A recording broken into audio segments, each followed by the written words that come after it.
The grand chamber of the Glycan conclave hummed with a silence more profound and unsettling than any sound.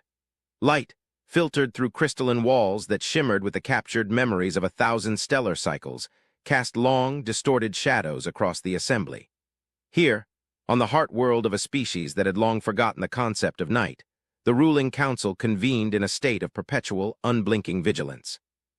They were the Glycans, beings of intricate crystalline biology, their thoughts resonating through the very structure of the chamber, a silent symphony of shared consciousness.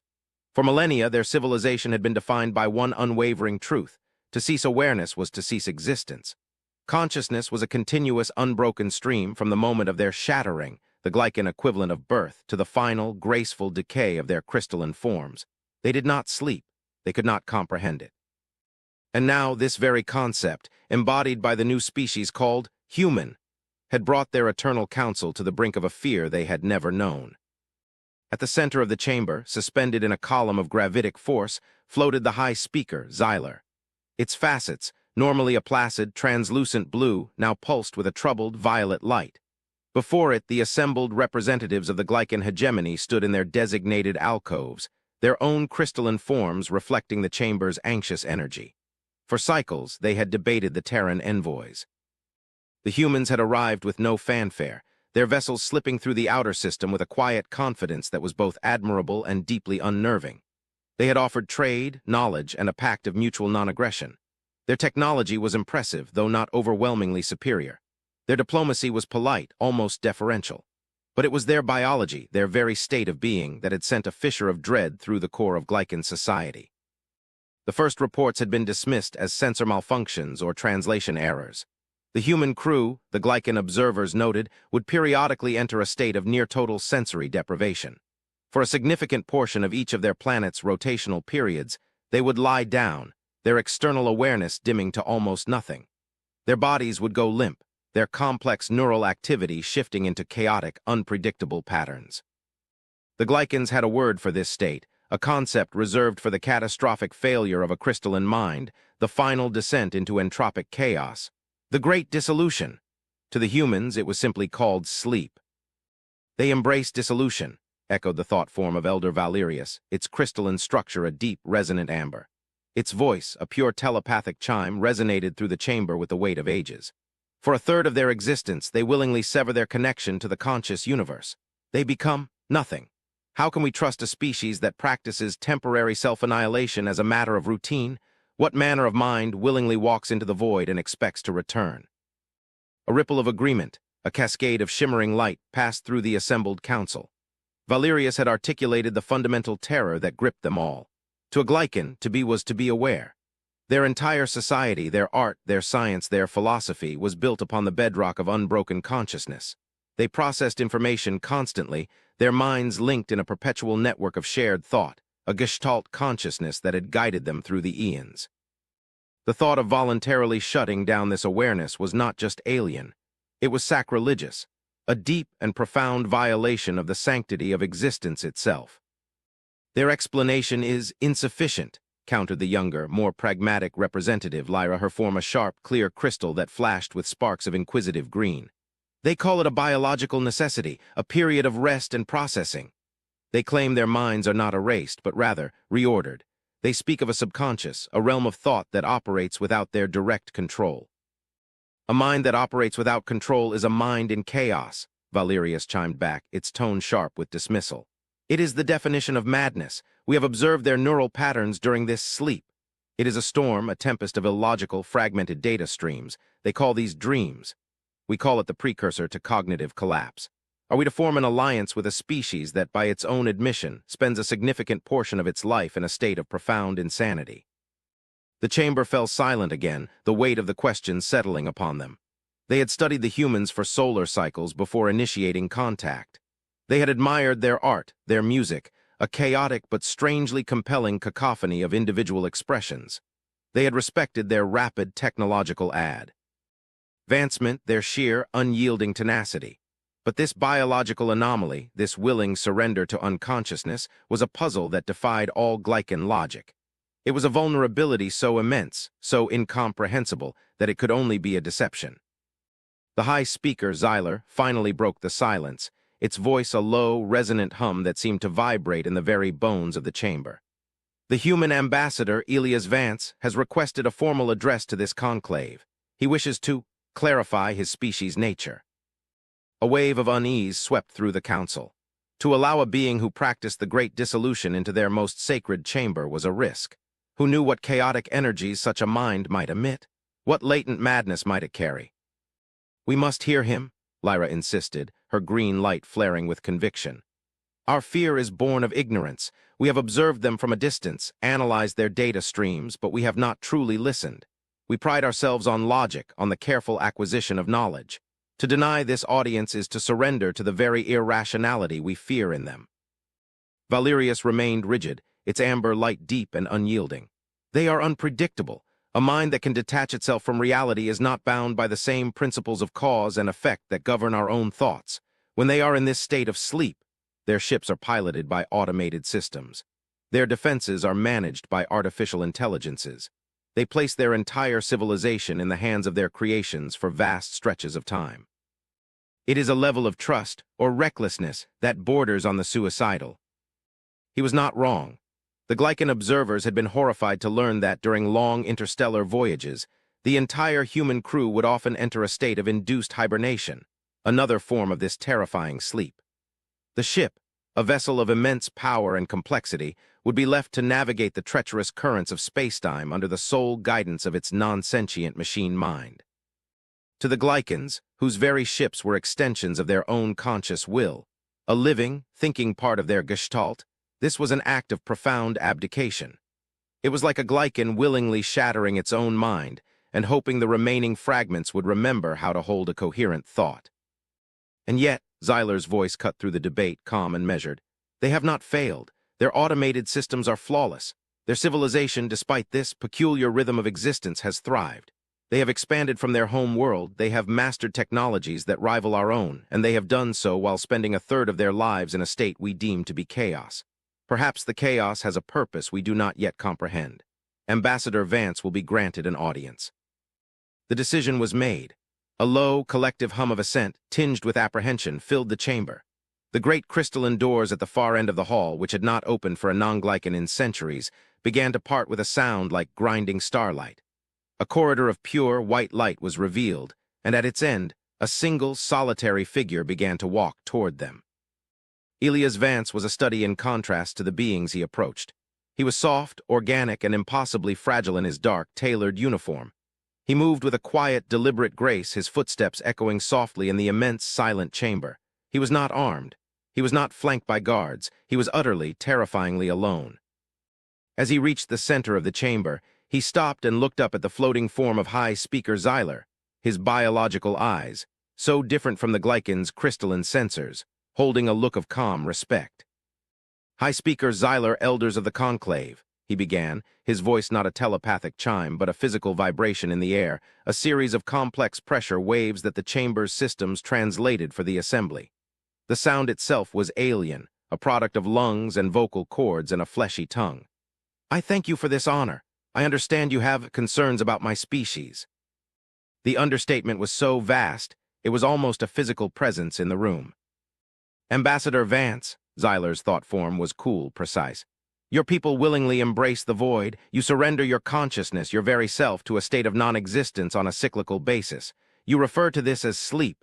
To us, it is a concept synonymous with oblivion. Explain this." Elias Vance nodded slowly, his expression unreadable. "I understand your apprehension. To a species that has never known the cessation of thought, it must seem like a form of madness. But I ask you to consider this. You see our sleep as an absence, an emptiness. We experience it as another form of presence." A murmur of disbelief, a flicker of discordant light passed through the council. "Another form of presence?" Valerius's thought form was sharp, incredulous. "We have monitored your brainwaves. It is a chaotic, unstructured storm of electrical impulses.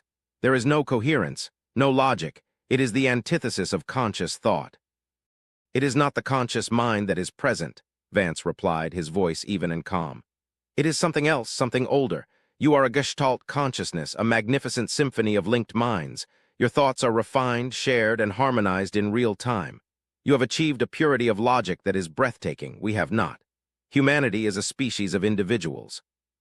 Each of us is a universe unto ourselves, filled with contradictions, with memories, with emotions that are not always logical or coherent. Our minds are messy. He paused, letting the concept settle. During our waking hours, we impose order upon that chaos. We use our conscious will, our logic, our reason to navigate the world, to build, to create, to communicate. But the chaos remains. It is the raw, untamed wilderness of the mind, and like any wilderness, it needs to be tended to. Sleep, he continued, his gaze sweeping across the silent, crystalline figures, is when our minds turn inward. It is a period of maintenance, of consolidation. While our conscious self rests, a deeper part of our mind sifts through the experiences of the day. It files memories, it processes emotions, it connects disparate ideas in ways our waking minds cannot. It is in the depths of sleep, in the throes of what you call dreams, that some of our greatest moments of inspiration are born. A scientist might struggle with a problem for years, only to have the solution appear to them, fully formed, in a dream. An artist might envision a masterpiece in the surreal landscapes of their slumber. It is not an absence of thought. It is a different kind of thought, a deeper, more intuitive, more creative form of thinking. The chamber was utterly still. The Glycans, whose every innovation was the product of methodical, collective logic, could not fathom the idea of a solution simply appearing. They built knowledge piece by piece, their progress steady, predictable, and relentless. The human concept of a eureka moment, a sudden, intuitive leap of understanding born from the unstructured chaos of a dream, was as alien as sleep itself. Lyra, her green light glowing with intense curiosity, projected a question. You claim this subconscious mind possesses a form of intelligence, that it solves problems without your conscious direction. It does, Vance affirmed. More than that, it heals us. The emotional toll of existence, the fear, the grief, the stress, it all leaves a residue on our minds. Sleep is what cleanses us. It allows us to process trauma, to gain perspective, to find peace. Without it, our conscious minds would become overwhelmed, brittle. We would, in your terms, suffer a true cognitive collapse. Our madness is not in the sleeping, but in the potential of a life lived without it. He let his words hang in the silent chamber, a profound challenge to their most deeply held beliefs. He was suggesting that the very thing they feared as the ultimate vulnerability was, in fact, humanity's greatest source of resilience, that their periodic descent into chaos was what kept them sane. Elder Valerius remained unconvinced. A mind that is not in control of itself is a liability. You speak of creativity, of healing. I speak of a state in which you are completely defenseless. For hours you lie inert, unaware of your surroundings. A predator could strike, a ship system could fail, a crisis could erupt, and you would be absent. And that, Elias Vance said, his voice dropping slightly, gaining a new layer of gravity, is why we developed something else. Something that I suspect you will find equally illogical. We developed trust. The word, when translated into the Glycan conceptual language, was a complex one. They understood trust in the context of data integrity, of the predictable functioning of a system. But the human concept of trust was intertwined with emotion, with faith, with a willingness to accept a degree of uncertainty. It was not a logical calculation. It was an intuitive leap. We trust our automated systems, Vance explained. Because we built them, we tested them, we designed them with redundancies and safeguards born from millennia of learning from our mistakes. We trust our shipmates, our crew. We stand watch for one another. While one sleeps, another is awake, vigilant. We have built our entire civilization on a rhythm of shared responsibility, of cyclical vigilance. You maintain a constant, collective awareness. We achieve the same result through a cycle of individual awareness and mutual trust. Our strength is not in our individual, unbroken consciousness, but in the reliability of our social fabric. He then gestured subtly to the empty space around him.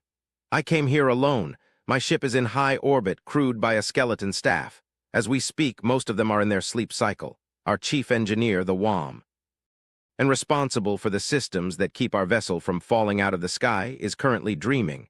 Our tactical officer is unconscious. Our lead medical officer is inert. To you, this must seem like the height of folly. You see a ship left vulnerable. He paused, his eyes meeting Zyler's suspended form. But I see a demonstration of the principle that defines us. We have faith in our technology. We have faith in the crew members who are currently on watch. And the sleeping crew has faith that, should a threat arise, their awake comrades will rouse them. Our sleep is not a solitary act of surrender. It is a collective act of trust. It is the ultimate expression of our interdependence. The great chamber was silent, but it was a different kind of silence now. It was not the hum of shared anxiety, but the deep, resonant quiet of profound contemplation. The Glycans were processing this new, radical perspective. They had seen sleep as a biological flaw, a terrifying vulnerability that rendered humanity dangerously unpredictable. Vance was reframing it as the very cornerstone of their civilization, the source of their creativity, their emotional resilience, and their social cohesion. The chaos was not a bug, it was a feature. It was the engine of their progress, the wellspring of their art, the foundation of their ability to trust one another on a level the perfectly logical, eternally vigilant Glycans had never had to consider. Xyler, after a long, contemplative pause, finally spoke, its thought form softer, less accusatory. You are suggesting your greatest perceived weakness is, in fact, your most profound strength. I am suggesting, Vance replied gently, that strength and weakness are often a matter of perspective. You have achieved a form of perfection in your unbroken consciousness. It is beautiful, and we admire it. But we have found strength in our imperfections, in our cycles of light and dark, awareness and oblivion. We have learned to navigate the chaos within ourselves, and in doing so, we have learned to trust the universe in a way that a being who is never not in control, perhaps, cannot. He stood there, a single, soft-bodied organism in a hall of ancient, powerful, crystalline beings, having offered them not a defense, but a re-evaluation of the very nature of existence. He had not eased their fear by denying the strangeness of his people. He had amplified it, by showing them that the strangeness ran deeper than they could ever have imagined, and that it was inextricably linked to everything they had come to respect about humanity. The humans were not reckless beings who stumbled through the cosmos in a state of cyclical madness.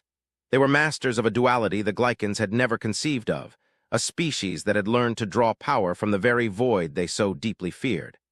The audience was over, but the debate within the Glycan conclave had only just begun. For many rotations, the Glycan conclave remained in session, a silent, shimmering council of light and thought. The words of Elias Vance had fractured their certainty, introducing a new, complex variable into their immaculate equations of logic. They re-examined the data they had on humanity, but this time, they viewed it through the new lens Vance had provided. The erratic bursts of technological and cultural progress that had baffled them now seemed to align with periods of great societal upheaval and introspection for the humans. Their art, so full of surreal, dreamlike imagery, took on a new meaning. Their myths and legends, filled with tales of prophets receiving wisdom in their sleep, no longer seemed like mere primitive superstitions. Lyra became the foremost advocate for this new perspective. We saw chaos, she projected to the council, her green facets glowing with passionate intensity. But we were only looking at the surface. Vance spoke of a deeper kind of thought. What if this subconscious processing they describe is a form of computation that is simply different from our own? We operate on pure, sequential logic. Our Gestalt mind is like a vast, flawless processor handling data in an orderly fashion.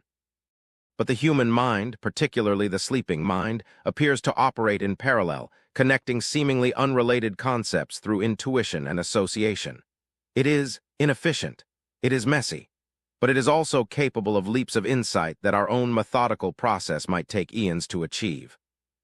She brought forth an exhibit, a holographic projection that filled the center of the chamber. It was a complex, multi-layered mathematical theorem, one that Glycan mathematicians had been working on for generations. It was a problem of such profound complexity that it was considered fundamentally unsolvable, a permanent fixture at the bleeding edge of theoretical science. Our observers, Lyra continued, monitored a human scientific outpost several cycles ago. They were not aware of our presence. One of their mathematicians, a woman named Aris Thorne, was working on this very problem. We have the logs of her work. For months, she struggled, filling countless data slates with failed proofs, her logical process hitting the same insurmountable barriers that we did. The projection shifted, showing the human woman in her quarters, her face etched with frustration. It then showed her entering her sleep cycle, her body lying still on her bunk. The projection then became a visualization of her neural activity, the chaotic, unpredictable storm that Valerius had described with such disdain. To the Glycan's perception, it was a meaningless tempest of electrical noise. According to her personal logs, Lyra said, her thought form imbued with a sense of awe, on the 17th night of her struggle, she had a dream. In this dream, she was not working with numbers or equations, but with a flock of luminous, flying creatures in a forest of impossible geometric shapes. The creatures swirled and flocked in intricate patterns, forming and reforming their collective shape in response to some unseen predator. The neural visualization shifted, and with Lyra's guidance, the Glycans began to see what their sensors had initially dismissed as noise. Within the chaos, there were faint, recurring patterns, complex, high-dimensional shapes forming and dissolving in the storm. They were the very patterns the human had described in her dream. When she awoke, Lyra concluded, her voice a soft chime, she immediately ran to her console. She did not continue her previous work. She started fresh from a new radical axiom, an idea that had never occurred to her in her waking state, an idea that she claimed came from the logic of the flock's flight in her dream. Within 2 of her planetary rotations, she had a complete, elegant proof. The unsolvable problem was solved. The chamber was bathed in a profound, stunned silence. The holographic projection shifted to display the completed proof. It was flawless, it was elegant, and it was born not of methodical, conscious logic, but from the surreal, symbolic landscape of a dream. They had witnessed, second-hand, the very process Vance had described. They had seen the chaos give birth to a perfect, beautiful order. It was as if the universe had whispered one of its deepest secrets to a sleeping human mind. Elder Valerius, for the first time in centuries, felt the crystalline structure of his being resonate with uncertainty. His amber light seemed to dim. This is an anomaly, a single instance of improbable fortune. Is it? Countered Lyra. She expanded the projection, showing dozens of other instances, culled from human history and recent observations. A revolutionary engine design inspired by a dream of a pulsing heart. A piece of music that came to a composer in his sleep. A melody of such haunting beauty that it had become a cultural touchstone for billions. A diplomatic breakthrough achieved when a negotiator, exhausted from failed talks, awoke with a new, empathetic understanding of his opponent's position. An insight that had not come from conscious analysis, but from a dream in which he walked in their shoes. The evidence was overwhelming. Humanity's sleep was not a vulnerability. It was a secret weapon. It was a secondary processing core, a biological quantum computer that ran on the logic of metaphor and intuition. It was a source of endless, unpredictable, and brilliant innovation. The Glycans had been trying to understand humanity by analyzing their waking minds, their logical structures, their conscious actions. They had been studying only half of the equation. It was during this period of intense reevaluation that the crisis occurred. A stellar flare, larger than any the Glycans had ever recorded, erupted from a nearby, previously stable star. It was a freak event, a 1-in-a-billion-year cataclysm that sent a wave of high-energy radiation and gravitic distortion racing through the system. The Glycan home world, shielded by its powerful planetary defenses, was safe. But the human embassy ship, the Odyssey, was still in its high orbit, caught completely exposed. Alarms, silent and telepathic, blared through the Glycan conclave. Their long-range sensors showed the wave of energy descending upon the human vessel. By all their calculations, the ship's shields would collapse within moments. The hull would be breached. The delicate organic crew would perish instantly. "Warn them," Xyler commanded, its blue light flashing with urgency. "Send a tight beam transmission. Tell them to divert all power to their shields." "We are trying," came the frantic reply from the Glycan defense network. "There is too much interference from the flare. They are not responding." The assembled council watched in helpless horror as the wave hit. The ship's energy signature, which they had been monitoring, flickered violently. The shields flared, held for a few impossible seconds, and then failed. The Glycans braced for the inevitable, for the sensor readings that would show a catastrophic hull breach, a life support failure, the end of the human delegation. But it didn't happen. Instead, something utterly baffling occurred. Just as the shields collapsed, a new energy field, of a type the Glycans had never encountered, blossomed around the human ship. It was not a solid, uniform barrier like their own shields. It was a complex, multi-layered, and constantly shifting matrix of gravitic and electromagnetic forces. It rippled and flowed, absorbing and redirecting the flare's energy with an impossible efficiency. It was less like a wall and more like a river diverting the flood around the ship. It was fluid, adaptive, almost alive. The flare passed. The strange, flowing energy field dissipated. The Odyssey floated in the blackness of space, its energy signature stabilizing, its hull intact. It was completely unharmed. The Glycan conclave was paralyzed with a new, more profound level of shock. They had just witnessed a technological feat that surpassed their own understanding of physics. Their own shielding technology was powerful but rigid. It was designed to brute force its way through energy assaults. What they had just seen was something else entirely, a form of defense so advanced it bordered on artistry. A communication channel opened. It was from the Odyssey. The calm, measured voice of Ambassador Elias Vance filled the chamber. "Hi, Speaker Zyler, my apologies for the communication blackout. We seem to have weathered a bit of a storm." Zyler's thought form was a maelstrom of confusion. "Ambassador, your shields failed. Our sensors were clear. What was that energy field? It is a technology unknown to us." There was a brief pause on the human end. Then Vance's voice returned, laced with a faint, almost imperceptible trace of what the Glycan's translators identified as amusement. "That wasn't a shield high speaker. Not in the way you mean. That was our chief engineer's dream." The statement was so profoundly nonsensical that, for a moment, the Glycan Gestalt mind suffered a collective processing error. "Explain," Zyler demanded, its voice a tight, focused beam of thought. "Our engineer, Alara, has been working on a new theory of dynamic energy redirection," Vance explained, his tone shifting from diplomacy to a more academic lecture. "She hit a wall. The mathematics were too complex, too many variables for even our ship's computer to model effectively in real time. She couldn't get the field to stabilize. For the past 3 nights she has been, as she puts it, sleeping on the problem." He continued, "A few moments before the flare hit, she was in the middle of a particularly vivid dream. She was a child again, skipping stones across a lake on our home world. She was fascinated by the way the ripples from each stone interacted, how they reinforced each other in some places and canceled each other out in others. In the dream, the lake became a sea of energy and the stones became gravitic pulses. She saw it, the pattern. The solution to the stabilization problem wasn't a rigid formula, but a fluid, intuitive rhythm, like the skipping of a stone." The Glycans were listening with an intensity that bordered on a religious experience. "Our ship's computer is linked to our senior crew's neural interfaces even during sleep. It's a passive link, mostly for monitoring health. But when the flare alarm triggered a ship-wide red alert, the computer detected the massive surge of coherent, structured thought coming from the sleeping engineer's mind. It was the solution to her problem, flowing directly from her subconscious. The computer didn't have time to wake her. It didn't have time to ask for permission. Acting on its core programming to preserve the ship, it did the only logical thing it could. It took her dream, translated the mathematical concepts inherent within its structure, and projected it. The full weight of what Vance was saying finally settled on the conclave.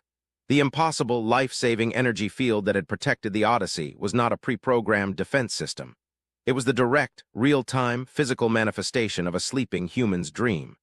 A subconscious thought, a fleeting image of a childhood memory, had been translated into a feat of engineering that defied Glycan science. They had not just witnessed a new technology. They had witnessed the birth of a technology created by a mind that was not even awake. The fear the Glycans had felt for humanity was gone. In its place was a new, far more potent emotion, a deep, profound, and humbling awe. They had been so focused on the perceived vulnerability of a sleeping mind, on its lack of awareness of the outside world. They had never considered that, in its detachment, the sleeping mind could achieve a connection to a deeper, more fundamental reality, a level of pure, unadulterated creativity that a waking mind, burdened by sensory input and conscious logic, could never reach. They had seen humanity as a species of fragile organic beings who periodically shut down. They now saw them as a species of sleeping gods whose dreams could reshape the fabric of spacetime. Their weakness was not just a strength, it was a power of a kind the universe had never seen before. Lyra's green light pulsed with a steady, brilliant glow. "High Speaker," she projected, her thought form resonating with a newfound certainty. "We have been arrogant, we have been blind, we have judged a universe by the standards of our own small world. The humans are not our inferiors, they are not our equals, they are our partners. Different, yes. Unpredictable, yes. But their difference is a gift, a perspective the galaxy needs. We must form this alliance, we must learn from them. We must learn to not fear the dark, but to see the stars that can only be seen within it." High Speaker Zyler floated in the center of the chamber, its form a tranquil, contemplative blue. It looked at the image of the small human ship, floating serenely in the void, and for the first time it understood. The greatest power in the universe was not unbroken vigilance, but the courage to close one's eyes and trust in what the dawn would bring. The Glycan conclave, for the first time in its eternal existence, had been humbled. And in that humility, they found not weakness, but the beginning of a wisdom they had never known. The alliance with humanity was no longer a question of risk. It was a matter of necessity. The alliance was forged not in the cold calculus of strategic advantage, but in a shared sense of wonder. The Glycans, masters of logic and continuous consciousness, and the humans, masters of intuition and the vibrant chaos of the subconscious, came together as two halves of a greater whole. Glycan engineers began working with human scientists, their flawless, methodical processing providing the framework for the brilliant, unpredictable leaps of insight that emerged from human dreams. Human artists and philosophers engaged in deep dialogue with the Glycan gestalt, exploring the nature of consciousness, of individuality, of the very fabric of reality. For the first time, the Glycan conclave chamber, once a place of silent, shimmering uniformity, was filled with the vibrant, chaotic energy of human conversation, with laughter, with debate, and with the sharing of stories born from both waking thought and sleeping visions. Elias Vance and High Speaker Xyler often met, not in the formal setting of the council chamber, but in a specially constructed observatory at the apex of the Glycan capital spire. Here, surrounded by the silent, wheeling expanse of the galaxy, they would commune. Xyler learned the strange, alien cadence of human spoken language, while Vance, with the aid of a neural interface, learned to perceive the shimmering, harmonic beauty of the Glycan thought gestalt. They were no longer just ambassador and leader, they were friends. "We have been monitoring the far-field resonance of the galaxy for eons," Xyler projected one cycle, its thought form a gentle, flowing stream. "It has always been a constant, a background hum of cosmic radiation and quantum noise, predictable, orderly. But since our alliance with you, since our scientists began to understand the signature of subconscious thought, we have recalibrated our deep space sensors. We began to search not for the patterns of order, but for the patterns of chaos. The kind of structured, meaningful chaos we see in your dreams." Vance stood beside the crystalline spire, looking out at the stardusted tapestry of the cosmos. "And did you find anything?" "Yes," Xyler replied, and for the first time Vance perceived a new emotion in the Glycan's thought stream, a resonance that went beyond awe or curiosity. It was a deep, chilling sense of profound mystery. "We found a signal. It is not a radio wave, not a gravitic pulse, not any form of energy we can identify. It is a pattern, embedded in the quantum foam itself, a signal that seems to be broadcast on the very frequency of consciousness." Xyler projected a visualization into the observatory. It was a complex, swirling fractal pattern, eerily similar to the visualizations of a human brain in deep, dream-filled sleep. It was a tempest, a storm of unimaginable complexity, but within it there was a clear, unmistakable structure. A message. "We cannot decipher it," Xyler continued. "Our logical processors cannot find a key, a starting point. It is not a language of symbols or mathematics. It appears to be a language of metaphor, of raw, archetypal concepts. It is like trying to read a poem written in a language that has no words."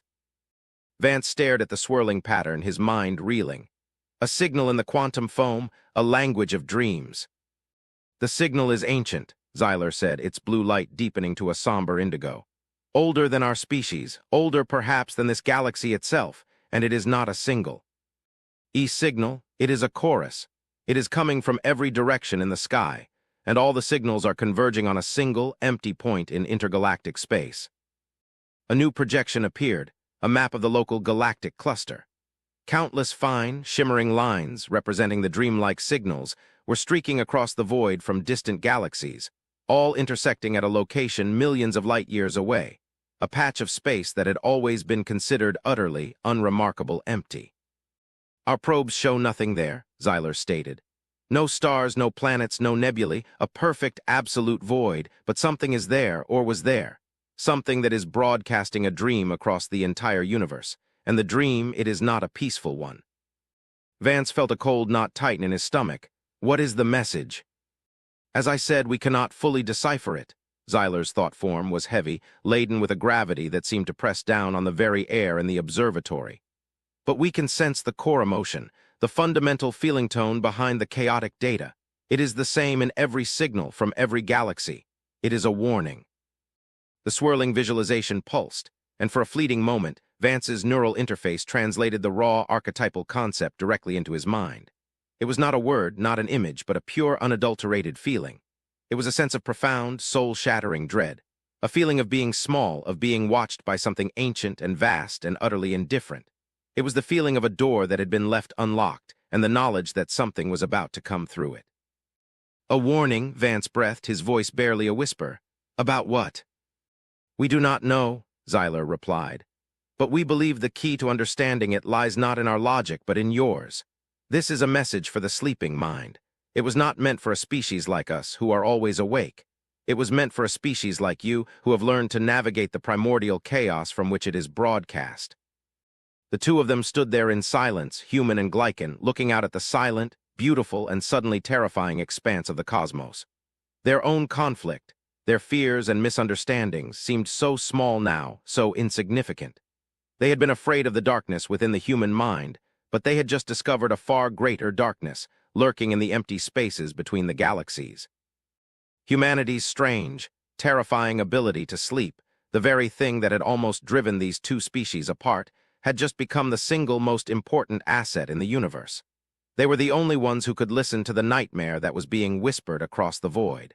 They were the only ones who could understand the warning. We need to send a ship, Vance said, his voice firm, resolute. To that empty point in space, a joint mission, Glycan technology, human minds. It would be a long journey, Xyler noted. Much of it would be spent in your state of sleep.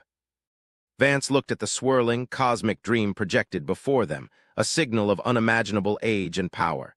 He thought of the sleeping minds of his people, capable of solving impossible equations and manifesting their dreams as reality. The fear was gone, replaced by a sense of profound purpose. The universe had been dreaming, and it was having a nightmare. It was time for humanity to wake it up. Yes, Vance said, a quiet, determined smile touching his lips. It would. And for the first time, I think we are all beginning to understand what a powerful thing that can be. The journey had just begun. The first act of a galactic drama was over, and the curtain was rising on a stage vaster and more terrifying than either of them could have ever conceived. The alliance was no longer about trade or mutual defense. It was about survival, and their only hope lay in the quiet, mysterious, and now sacred darkness of the human dream.